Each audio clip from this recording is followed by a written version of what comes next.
Thank you very much. And first of all, I would like to thank the organizers of the 7th Shadow Conference for giving me the opportunity to present my research in front of you, and of course, Cécile for her introduction. I hope that this presentation will not seem too out of step with your concerns, as I'm not an economist, but a sociologist, and I work on tax compliance by making observations and conducting interviews at tax administration counters. I would like to start by saying a few words about the methodology I used. My presentation is based on quantitative surveys and qualitative investigations I conducted in 4 offices of the tax administration. One was specialized in wealth taxation.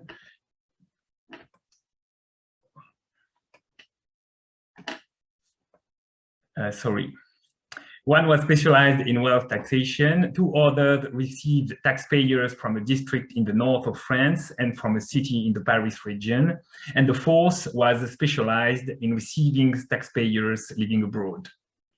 I used an investigation protocol which combined interviews and observations. I first stayed in the waiting room to make initial contact with the user waiting for the person in charge of their file.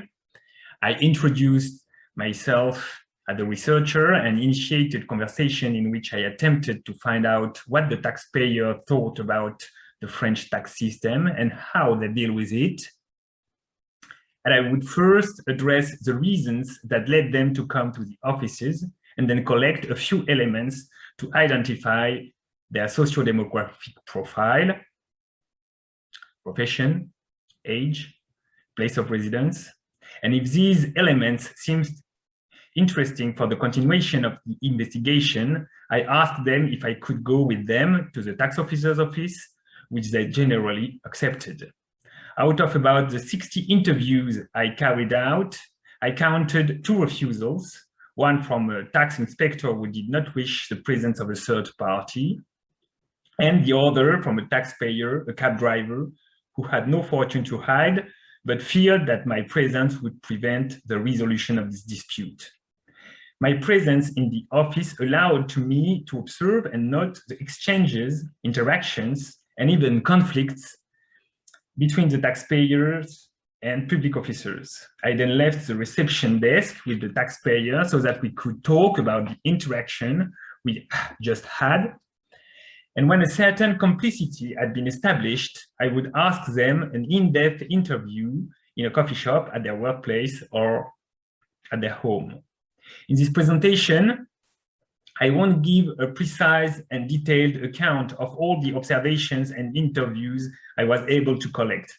I will only mention a few of them and focus on the main results of these qualitative investigations. At a time when reducing public expenditure is becoming the general rule, France appears to be a special case. Among the OECD countries, it has the 3rd highest tax burden and appears to many observers as a tax hell for the economic elites. The level of compulsory contributions has increased from 15% of generated wealth in 1945 to over 45% in 2019, compared with the OECD average of around 33%. In a country where feeling of tax injustice was the trigger of the French Revolution in 1789, the question of the tax contribution of the wealthiest remains a burning issue. Recently, it has been put back at the center of the public debate by the Yellow Vest movement, sparked in November 2018. Political scientists and economists who are focused on the taxation of the richest can be divided in 2 categories. On one side, social scientists have shown the role of the state and the law in the reproduction of inequalities through tax policy. This was the subject of Piketty's first major book, Top Incomes in France in the 20th Century, that provides a detailed picture of the political and legislative history of taxation in France. In their book, Taxing the Rich, Kenneth Sheeb and David Stazavage have traced the evolution of progressive taxation in America and Europe over the past century.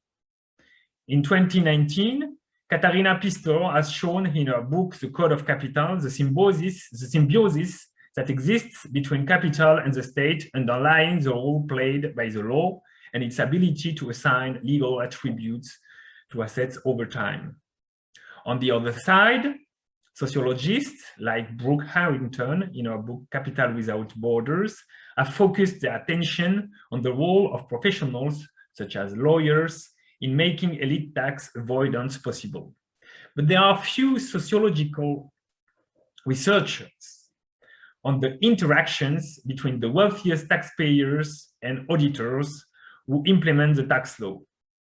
Among several works, we can mention Valerie Braithwaite's Dance with the Tax Authorities in 2003, or Doreen McBarnett, who studied the case of the British firms in front of tax law. How to define the privileged class? According to Thomas Piketty, in his book, The Capital in the 20th Century, the upper class consists of the top 10% of the population at the upper end of the salary and wealth hierarchy. To understand the role of top-end dynamics in driving inequality processes, this definition, which takes into account the possession of patrimonial assets, is very relevant. But it requires access to tax administration data, namely taxation records, and this is far from being possible, of course, when one looks at the strategies of rich taxpayers through interviews.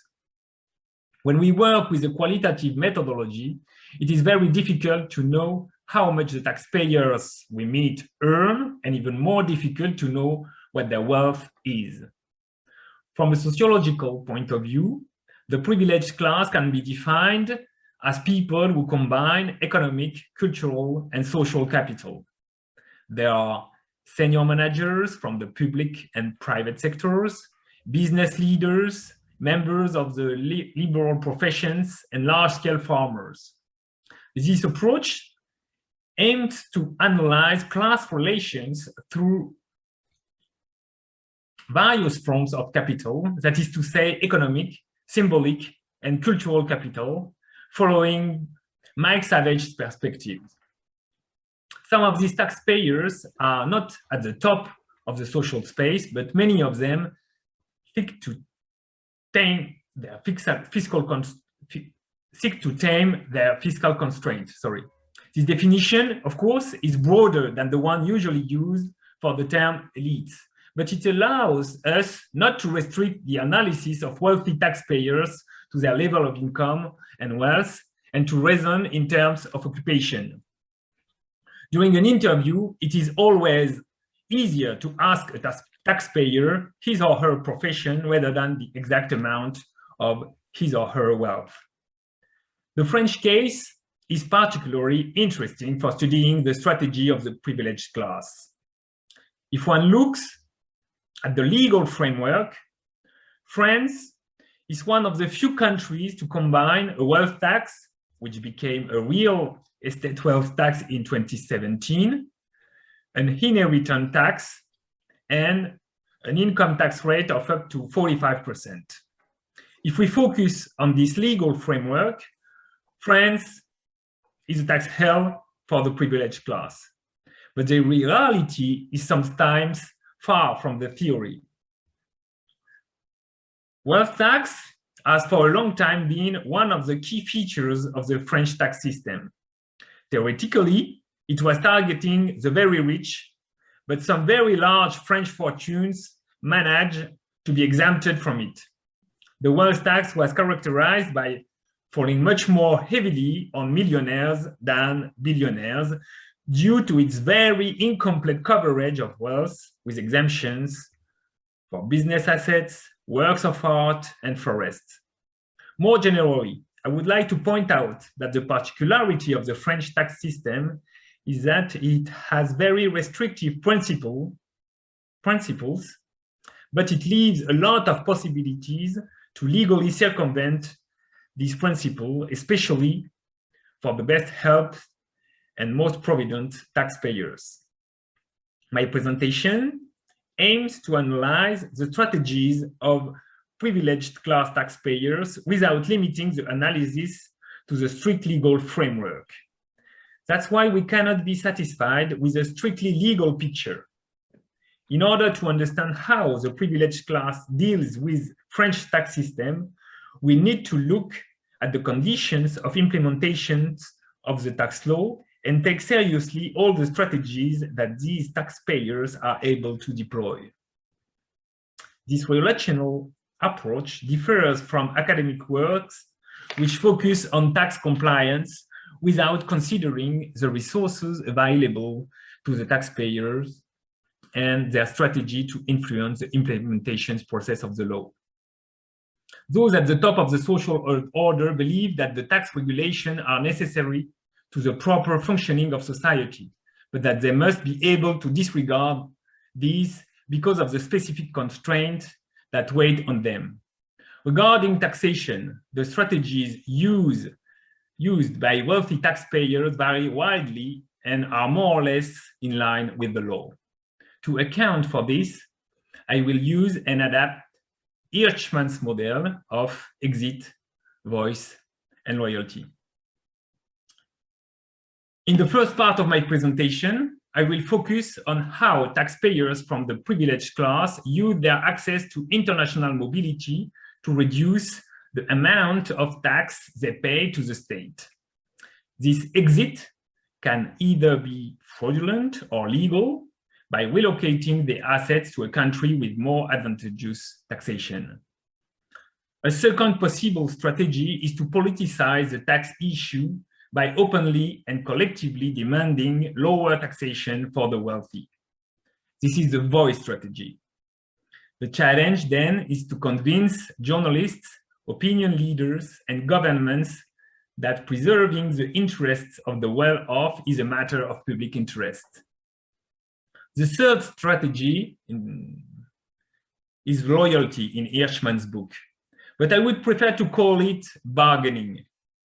The third strategy minimizes taxes by remaining within the framework of the law while using the possibilities of exemption and negotiation it enables. At the top of the social ladder, resistance to taxation is different either through evasion, exit, advocacy, voice, or discrete negotiation, bargaining. In all the three cases, the aim is to reduce one's fiscal contributions while also displaying one's tax compliance. And now I will address the first part of my presentation using international mobility exit. The acceleration of transnational mobility may tempt the privileged class taxpayers to avoid taxes by relocating their assets. This sort of exit can happen in two ways: the clandestine transfer of their assets to a tax haven, or a permanent establishment in a country where the tax system is more favorable to them. Of course, these two solutions are not exclusive and can be combined. Instead of practicing exit in violation of the law, members of the privileged class more often prefer to take advantage of their access to the international domain in order to minimize their taxes without risking being punished. We should remember that mobility from one country to another is more frequent at the bottom of the social space. The specificity of the privileged class is that they benefit from a long international socialization, which allow them to choose the countries they go to work or pay their taxes. As Adrian Favel pointed out in his book, Eurostars and Eurocities, this is especially true for younger and well-educated Europeans who travel across national borders. Choosing exit may lead to relocating all or part of one's assets to a foreign country, or even to the acquisition of new nationality. For the French largest fortunes, the diversity of tax regime regimes in various European countries may even be an argument in favor of leaving the country temporarily or permanently. While the media is regularly agitated by famous people who choose to move abroad to protect their wealth, like Gérard Depardieu, the taxpayers subjected to the wealth tax who choose to leave France are in fact very few, as shown on the graphic one, this one. On this graph,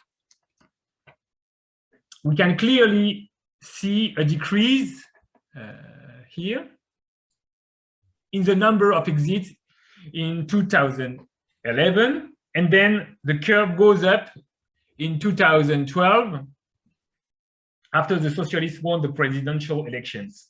However, the hypothesis of a massive flight of large fortunes is disproved by statistics. Between 2007 and 2016, the expatriations of taxpayers who are subject to the wealth tax, that is to say, whose assets exceed 1.3 million euros, remained under 1,000 and were partly offset by the number of returns. This graphic one shows that the number of departures may vary from one year to the next, but remains limited, especially if one considers taxpayers will return to France after a more or less lengthy expatriation. Of course, we can assume that the figures recorded by the tax authorities are not totally reliable, because some people have left France without declaring their departure. But these results are confirmed by other figures. Wealth tax revenues were 1 billion euro in 1990 and rose to over 4 billion euro in 2017, while national wealth doubled. Let's now look at the sociological profile of these taxpayers who have left France permanently. They do not have the same social characteristics as other taxpayers subjected to the wealth tax. First, they are rather young. In 2013, the average age of wealth taxpayer living for abroad was 57, while the average age of other wealth taxpayer on the same year was 67. Secondly, they have more wealth than the average wealth taxpayer, and their wealth includes a higher proportion of financial assets than the average wealth taxpayers. And thirdly, their main countries of destination are the United Kingdom, Switzerland, and the United States. Many of these departures are due to professional opportunities or family projects. In recent years, a growing number of states have promoted active policies to attract high-value migrants using entry visas, residence permits, or citizenship as a tool to lure them. However, very wealthy taxpayers move less often than they claim. Owning a business, being married, or having children are all elements that can limit mobility projects. The case of this real estate asset manager met at the tax office counter for non-resident French taxpayers in France when he was contesting the amount of his wealth tax shows I'm going to use a sharp reference continuity sign comparing firms just that for enough. Expatriation can generate more constraint than expected. He told me, I quote, "I often went to Spain on vacation, and when my contract with the real estate agency in Paris ended, I wanted to go on an adventure, saying to myself, I'm going to live there, I like it, the weather is good, the quality of life is good, the purchasing power is better for me there.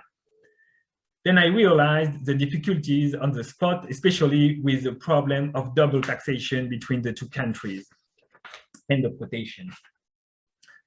This taxpayer lived in Spain from the income of his 4 buildings located in the Paris region.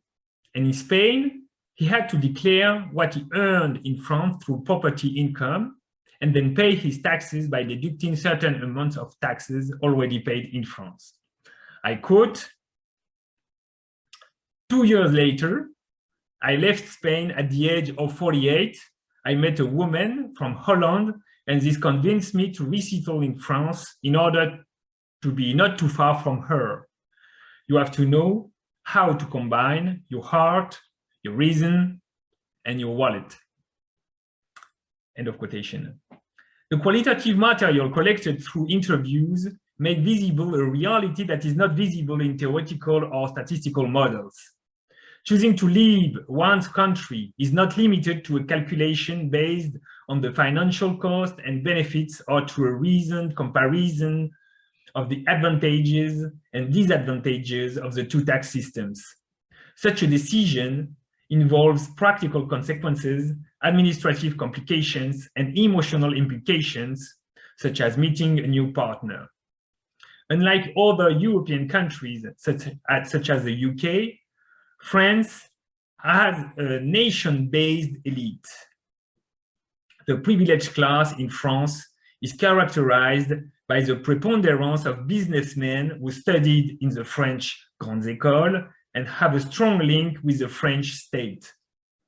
The fact that the members of the privileged class have not fled en masse is explained by the need for private fortunes to fix their wealth in France in order to convert monetary capital into economic and political power, as shown by Balibar and Wallerstein. My second part in this first session, so limiting transgression opportunities. While very few expatriations are motivated solely by fiscal considerations, relocating part of one's revenue or assets in a country with better tax conditions is very widespread among wealthy taxpayers. For a long time, Switzerland was the main refuge for French taxpayers who wanted to protect their savings.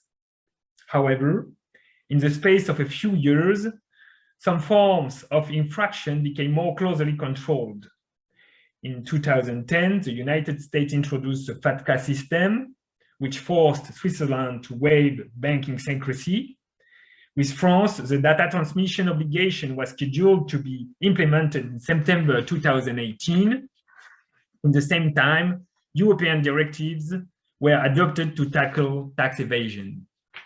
As a consequence, French taxpayers who held an account abroad were faced with the need to choose between regularizing their hidden assets or using professionals to avoid the new regulations.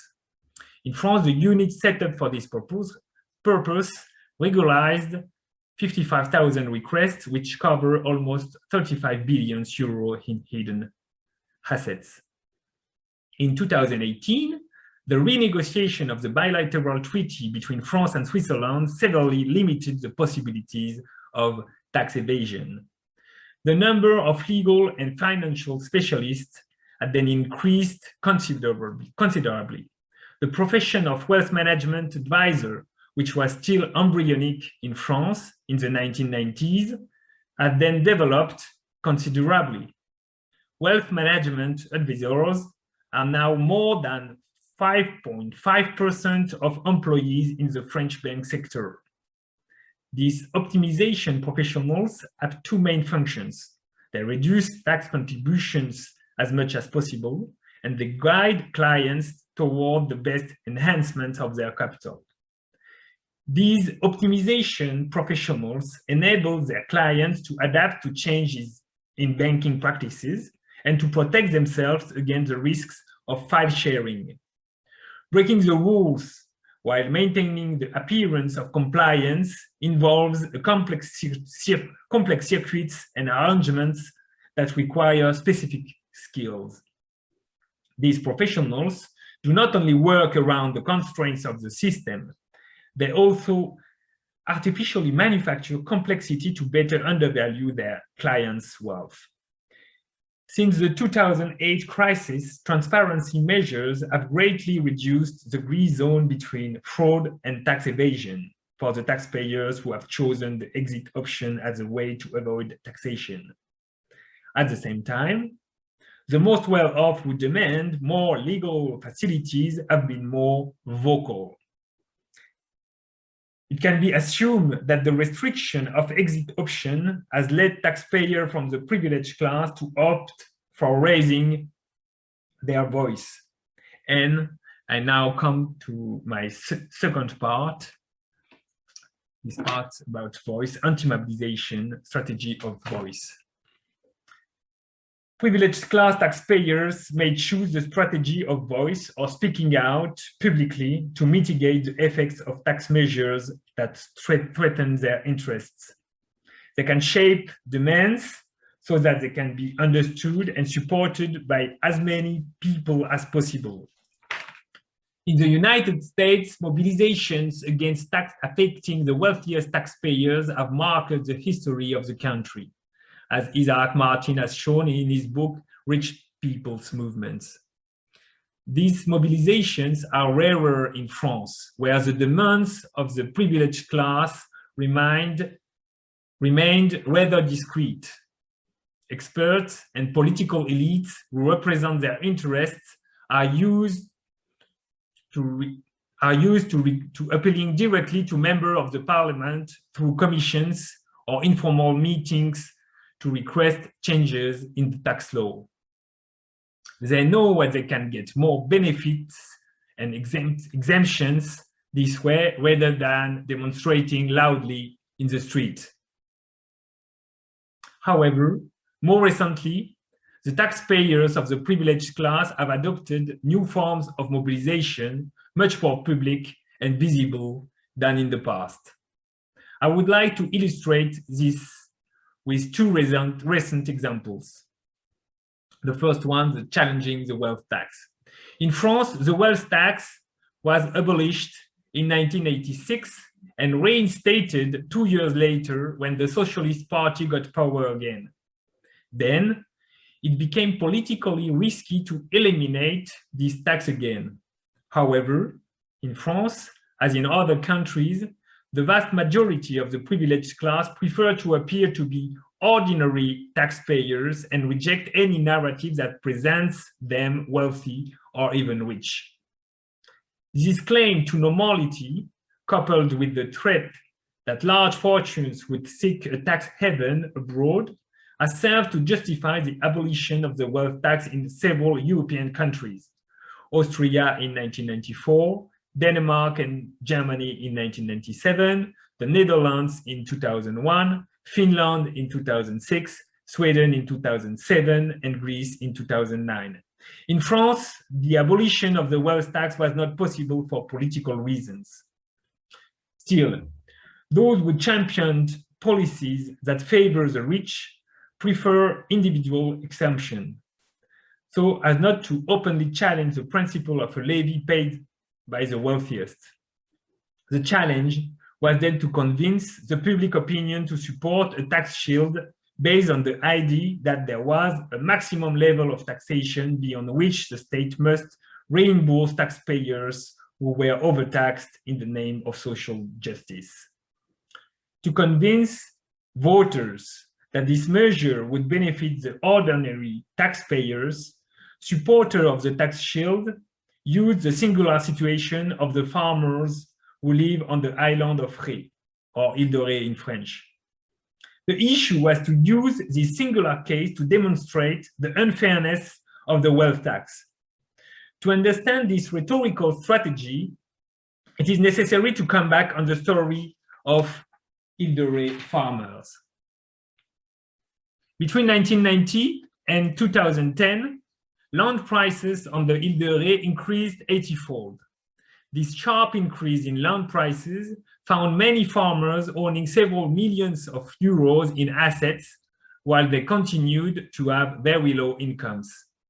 The right-wing group in parliament said on the case of these farmers who were very poor in income and millionaires in wealth, to introduce a first version of the tax shield into a bill.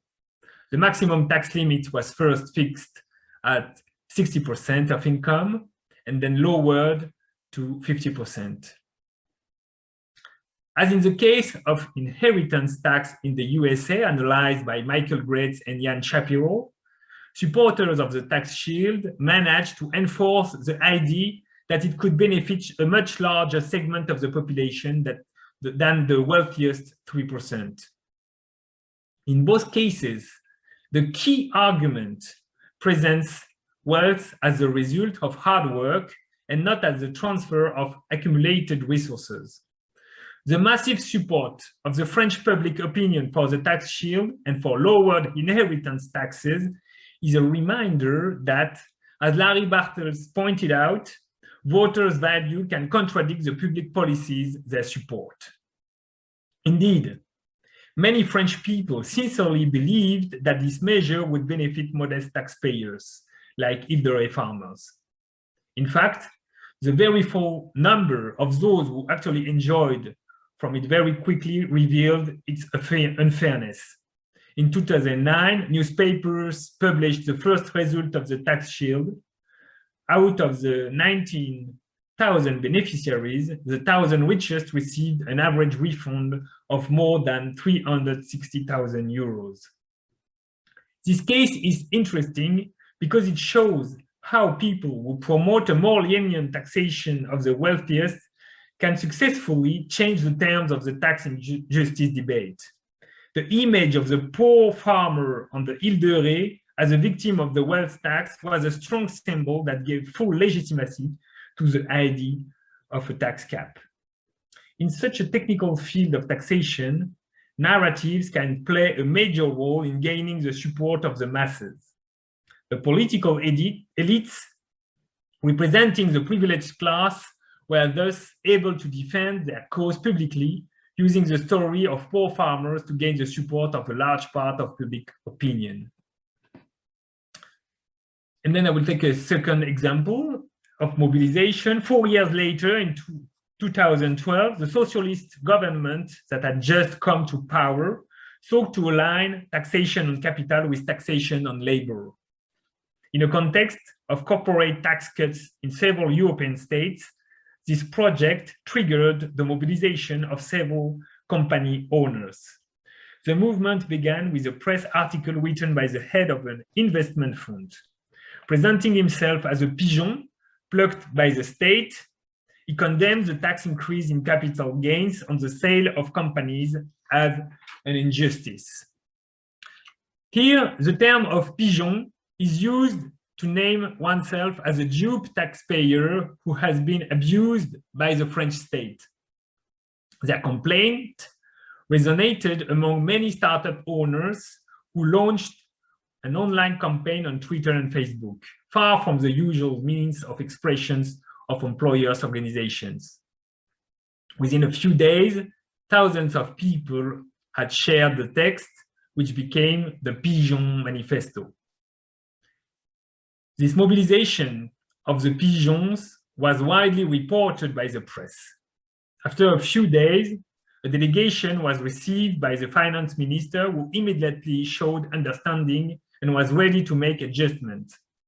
On 29 October 2012, less than a month after the movement was launched, the government accepted all the demands of the pigeon.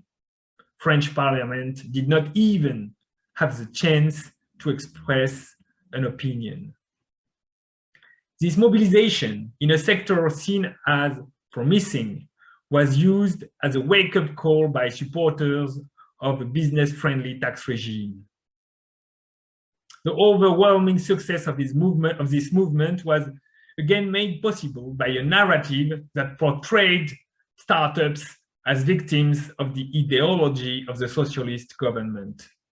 In this context, the fear of being seen by the public as hostile to new businesses convinced the government to withdraw the law before Parliament had even voted it. These last two recent mobilizations demonstrate how the forms of action of those who represent wealthy taxpayers have evolved in France. Indeed, they no longer act in the shadows of the assembly corridors, but they rather make their demands publicly, sheltering themselves behind the extensive and vague concept of the general interest.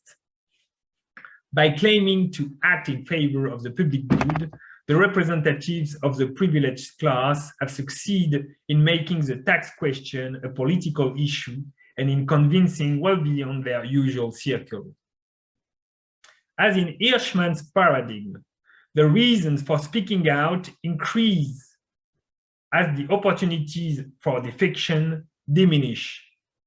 Privileged class taxpayers are all the more inclined to give voice and mobilize themselves as their opportunities for fraud and optimization are shrinking. However, these mobilizations are not only based on a rational calculation to reduce tax bills. The strategy of mobilizing against taxes, voice, involves a vision of a world that goes far beyond taxation. By defending tax cuts, members of the privileged class also advocate for a certain conception of politics and society. However, privileged class taxpayers do not always succeed in obtaining legislation that meets all their demands. Sometimes they are forced to settle for juridical changes that they can use for their own benefits to optimize their tax duty. And it is my third part, the third part of my presentation.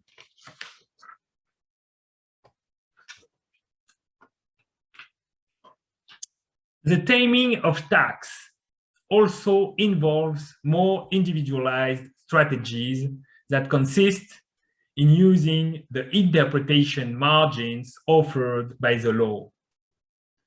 One of the characteristics of the privileged class taxpayers is to seek to avoid passive compliance with the tax code. They see the law to be worked on and tailored to their own interests. The higher the level of income and wealth, the higher the share of financial assets compared to real estate. In the French tax system, as in many others, financial assets can more easily benefit from a derogatory tax rate. For this reason, people at the top of the social scale have a better chance of influencing the interpretation of the law while remaining within the legal framework. Choosing one's taxes. The inclination of the privileged class taxpayers to influence the implementation of tax rules stems from their refusal to passively accept the law. They can do so because the taxes that apply to the wealthiest households have in common that they give taxpayers a lot of leeway. Indeed, indirect taxes, such as the VAT, which weigh on working class taxpayers, apply equally to all consumers, whereas income, inheritance, and wealth taxes offer exemptions and allow rich taxpayers to choose how to comply. Far from being limited to an individual calculation, this practice of underestimation is a collective norm which is widely shared in the upper echelons of the society. It can first happen locally at the neighborhood or even the building level when residents agree to underestimate the value of their property. It can also happen at the family level, especially when brothers and sisters or parents and children decide together to underestimate the value of the property they own. Another way to reduce one's tax burden is to donate to foundations and charities. Most taxpayers from the privileged class prefer to give their money to private institutions rather than relying on tax redistribution ruled by the state.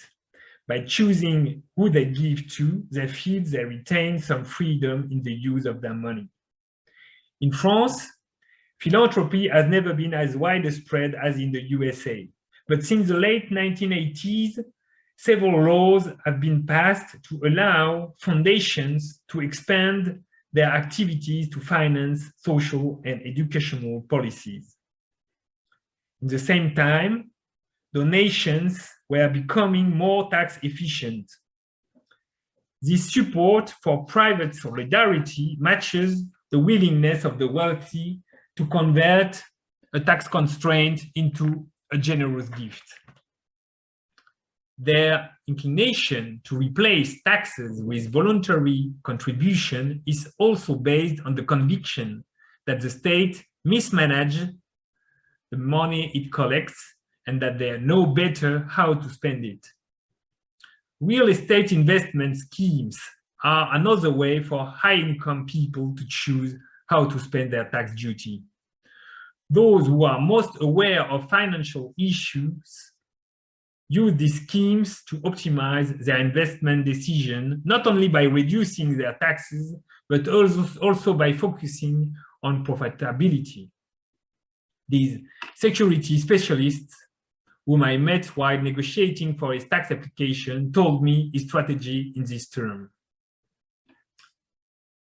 I quote, "At the level of individual tax, there are a lot of ways to optimize tax. I've already made 2 investments in real estate, taking advantage of tax relief provisions and making sure it was an area where it could be rented.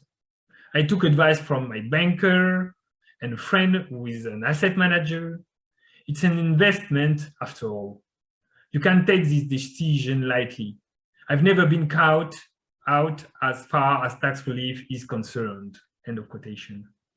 This man, who was the CEO of an IT company and was specialized in company management, takes a close interest in all the ways he can optimize tax.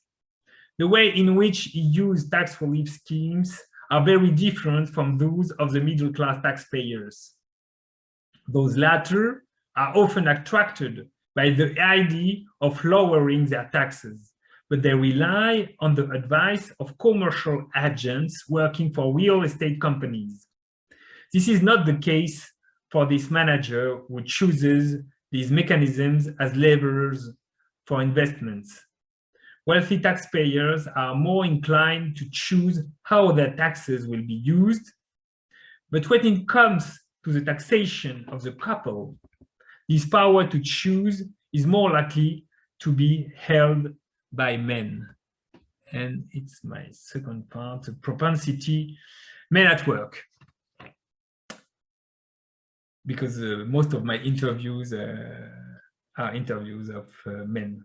The propensity to take advantage of tax exemptions and to negotiate their application is more likely to be found at the top of the social ladder and is also a male prerogative.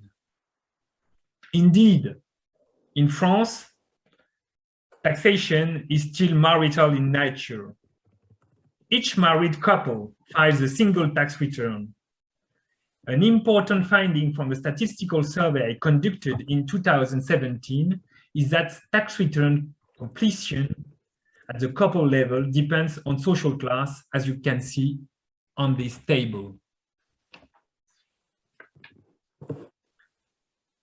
This table highlights that the man is more involved in the tax declaration when the financial stakes become more important.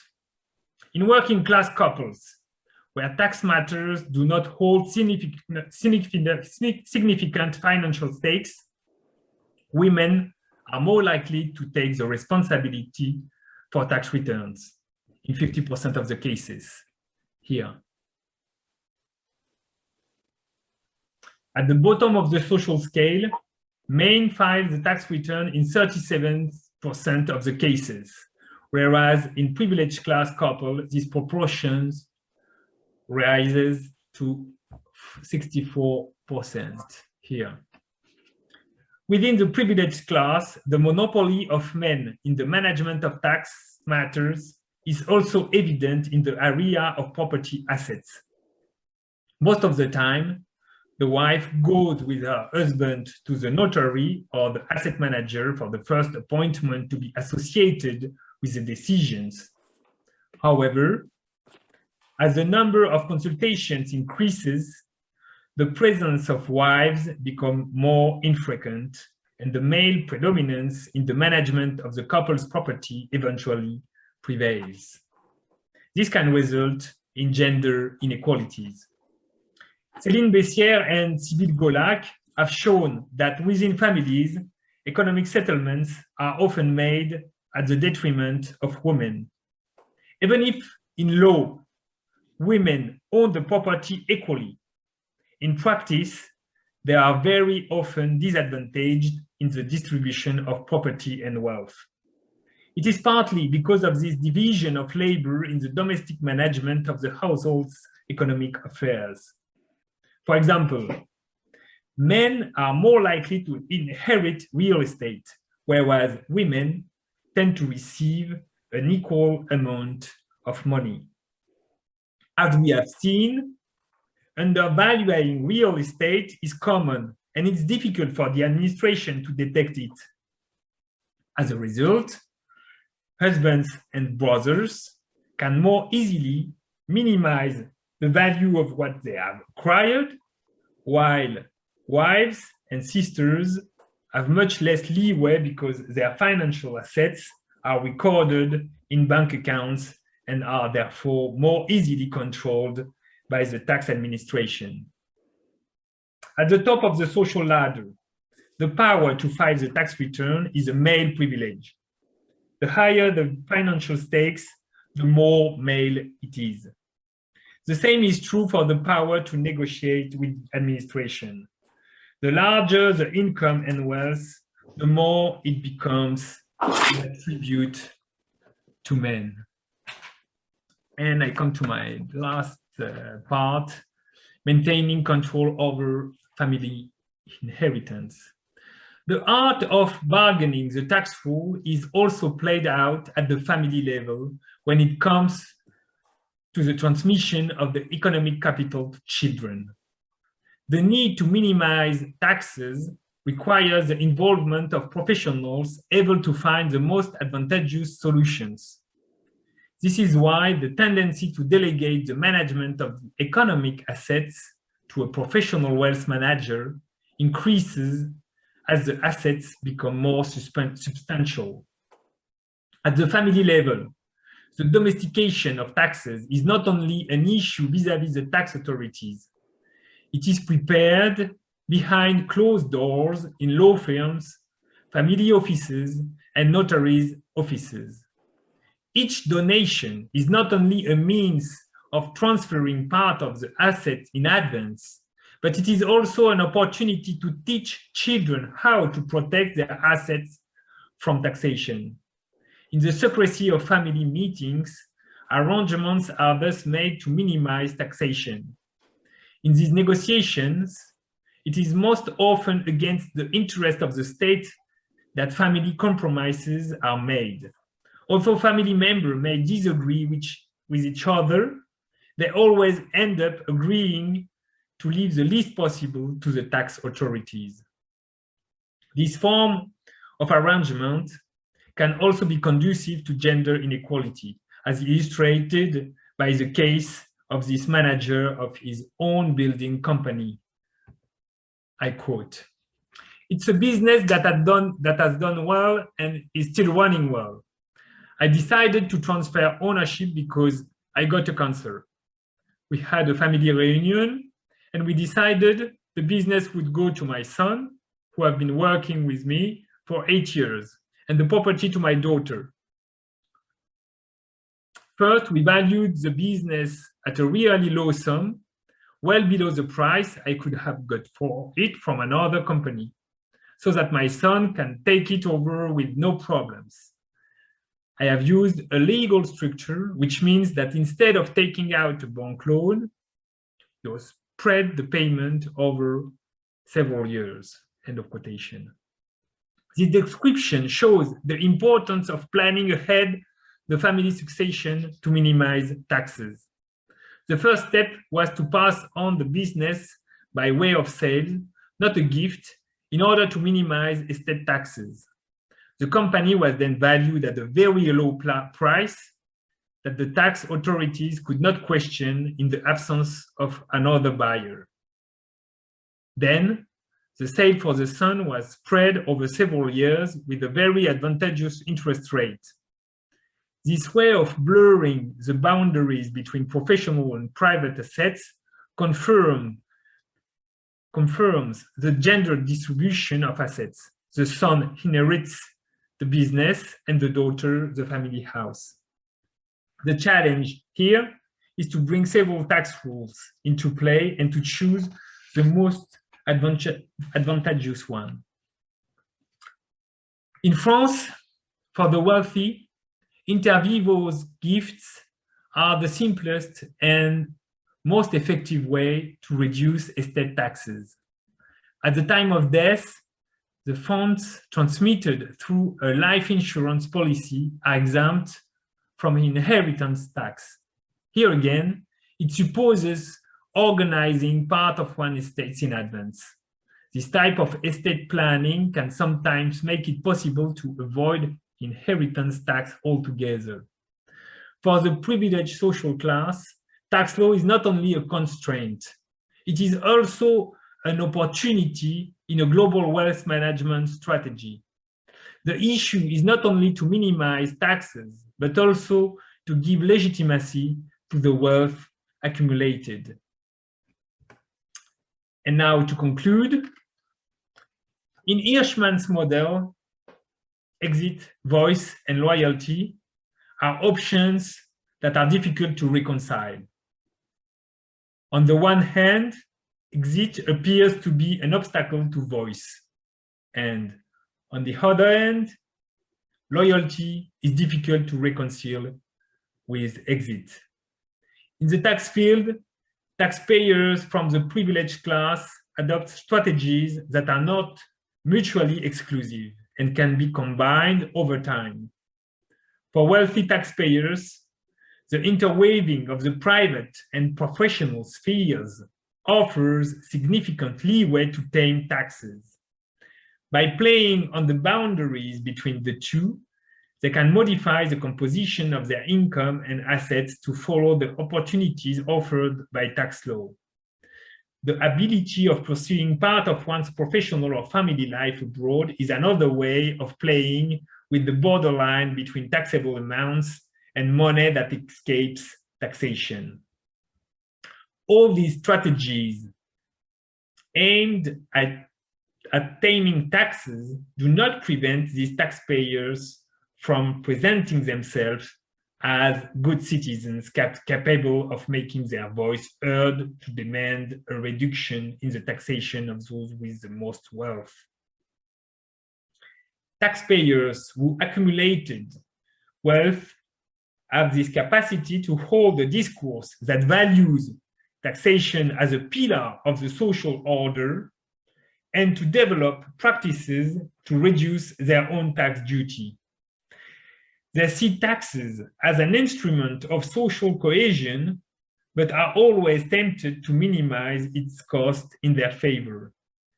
This tension between adherence to the tax system and resistance to levies is reflected in a desire to tame the tax by accumulating tax exemptions. Unlike working class taxpayers who see taxation as an unfair constraint, privileged class taxpayers know that each rule has a margin of interpretation that they can use to their advantage while ostensibly showing themselves as good citizens. Thank you for your attention, and I am now available for your questions.